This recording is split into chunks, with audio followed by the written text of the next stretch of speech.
Comment retrouver la confiance quand on est descendu aussi bas? Derrière, Xavier Brosetta a perdu ses lunettes, sa veste, sa chemise, et encore une fois, c'est une partie des manifestants qui va l'aider à échapper à ses agresseurs. Nous sommes en octobre 2015, et si les salariés sont si mécontents de leur gouvernance, c'est que tout va au plus mal chez Air France. Les salaires sont gelés depuis des années, et les compagnies low cost ont changé la face du marché. Et la stratégie qu'emploie la direction à l'époque est de demander encore plus d'efforts à ces salariés, qui eux refusent, considérant cela profondément injuste, et enchaînent grève sur grève, ce qui n'arrange ni les finances, ni l'image d'Air France. Et dans ce contexte économique et social tendu, il vaudra mieux pour le DRH du moment choisir de céder sa place que d'être pendu. Mais ses remplaçants au directoire ne feront pas mieux, et au début 2018, après 2 mois de grève, Air France connaît son année la plus noire. Et si aucun changement notoire n'est fait, elle finira au purgatoire.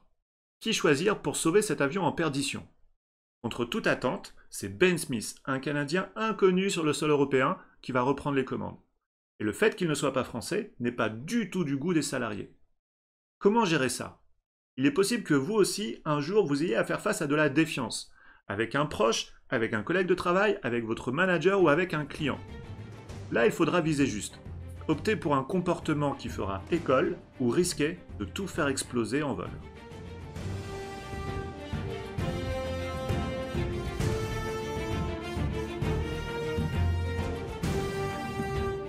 Quand Ben Smith arrive en septembre 2018 à la tête d'Air France KLM, il a alors 45 ans. Et même s'il n'est ni français ni hollandais, il possède 3 passeports, britanniques, canadiens et australiens. Ça, c'est plutôt bien pour diriger une compagnie de classe mondiale. En plus, Ben Smith, avant d'être un produit de la finance, est avant tout un passionné d'aéronautique. Il a commencé sa carrière comme agent au sol dans une filiale d'Air Canada, et quand il arrive en France, Air Canada, dont il était devenu le numéro 2 au fil des années, a été élu 7 fois meilleure compagnie d'Amérique du Nord. Sur le papier, son CV a tout pour assurer. Et pourtant, la contestation est énorme à sa nomination et à son arrivée. Et c'est normal, parce que vous ne pouvez pas passer de la défiance à la confiance sans prouver vos intentions à travers vos comportements et vos actions. Car au fond, les premiers galons du jeune patron doivent se gagner en allant au front, et pour ça, il devra convaincre en gagnant sa première négociation. Dans un restaurant, lorsqu'il y a une négociation entre le cuistot et le taulier, celui qui détient les pouvoirs de la négo, c'est le cuistot. Parce que c'est très compliqué pour le taulier de remplacer un bon cuisinier. Et donc les négociations sont jamais aisées pour le taulier. Dans une compagnie aérienne, c'est exactement la même chose. Si les pilotes décident de faire grève, c'est tout le reste de la société qui est sclérosé. Pour commencer, Ben Smith a donc tout intérêt à obtenir son premier accord avec les pilotes. Sans ce premier accord, impossible pour lui de redresser la situation. Mais la marche est haute, car compte tenu de l'état financier du groupe, ses marges de manœuvre, elles, sont plutôt basses. Et pour réussir sa première négociation, il va s'appuyer sur un concept fondamental. Qui est-ce qui est compris au cœur de toute bonne négociation? De toute bonne négociation. Quand vous regardez bonne négociation, il y a 3 lettres qui se dégagent. E-G-O. Ego. L'ego est au cœur de toute bonne négociation. But what I experienced when I arrived here in France was the level of, I say, engagement and pride that Air France employees have, KLM as well, but here in France, I've never seen this before. I mean, it is such a high level of pride, and it's a huge asset. That how can we use that asset in a way that can make our company stronger?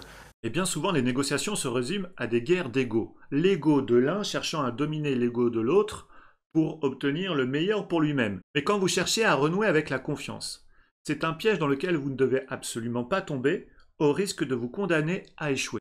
Retenez bien ceci, si vous souhaitez obtenir un accord, pensez d'abord à valoriser l'ego de l'autre bord. Et quand Ben Smith arrive en poste, c'est exactement la stratégie qu'il va utiliser. Il va jouer à fond la carte de la reconnaissance en valorisant le sentiment d'appartenance et la fierté des pilotes et des salariés à travailler pour Air France.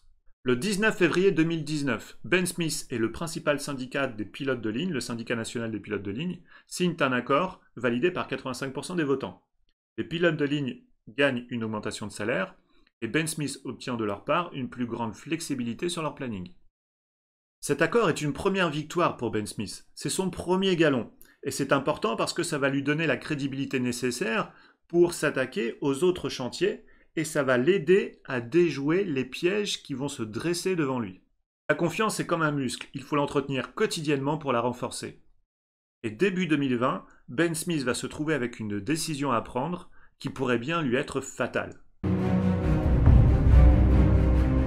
Si vous devez renouer avec la confiance d'un partenaire, d'une équipe ou d'une organisation, vous allez forcément passer un jour par le test de la cohérence. Ce test est un choix à faire. Allez-vous faire le choix de votre intérêt personnel ou allez-vous faire le choix de la relation? Pour Ben Smith, ce choix est arrivé en mai 2020. La crise Covid bat son plein et la majorité des avions sont cloués au sol. Dans le même temps, l'Assemblée générale d'Air France valide une prime à Ben Smith d'un montant de 770 000 € sur la base de ses résultats de 2019, puisqu'il aurait atteint ses objectifs à la hauteur de 70%. Ce qu'il faut savoir, c'est que Ben Smith a un salaire brut annuel de 900 000 €, donc cette prime de 770 000 € représente 85% de son revenu annuel. Ben Smith, contractuellement, a le droit à cette prime. Mais en même temps, l'État français qui vient de prêter 7 milliards d'euros, c'est de l'argent du contribuable.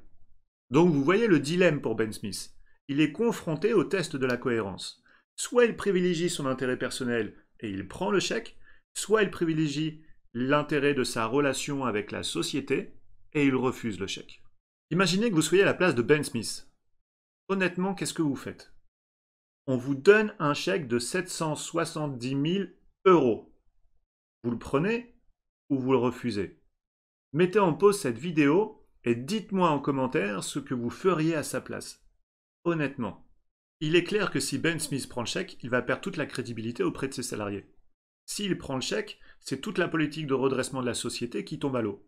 S'il prend le chèque, il risque de perdre le contrôle de sa trajectoire. Et s'il refuse le chèque, c'est son statut de leader qui va être consolidé. Et ça, il va en avoir besoin pour sortir Air France de la zone de turbulence qu'elle est en train de traverser. Heureusement, Ben Smith va refuser ce chèque. Et c'est une chance pour Air France, qui va garder toutes ses chances de pouvoir retrouver sa performance.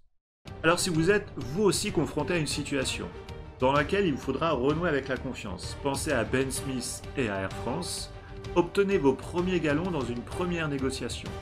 Et dans cette négo, valorisez les égos par l'humilité et le respect.